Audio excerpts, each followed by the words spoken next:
Welcome back to another tech tip by Appliance Video. Today we're going to take a look at why is there detergent left over after running your dishwasher.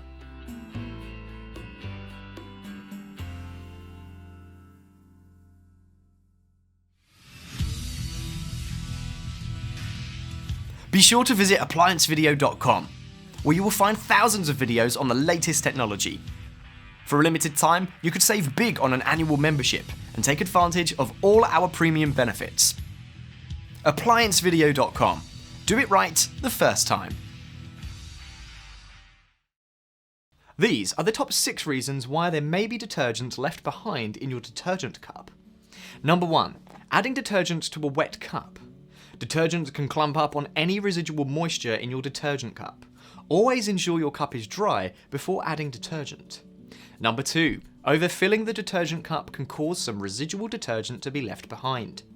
Number 3. Leaving the detergent in the cup for prolonged periods of time before starting the dishwasher. Only fill the detergent cup when you're ready to start the dishwasher. Number 4. The detergent cup may be malfunctioning or being blocked from opening. Always make sure the dishwasher is not being loaded in a fashion that can prevent the detergent cup from opening by pots, pans, or some other items inside the dishwasher. Number 5.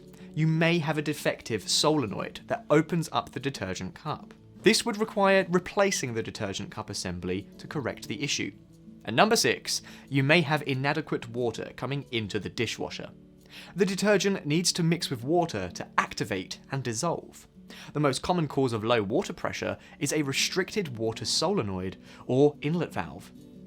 This valve could develop lime and calcium deposits and prevent the dishwasher from filling to its proper water level. You can determine if you have an inadequate amount of water by starting a complete cycle and making sure the water fills to the bottom of the heating element. If this video helped you, like the video and subscribe to our channel, and I'll see you in the next one.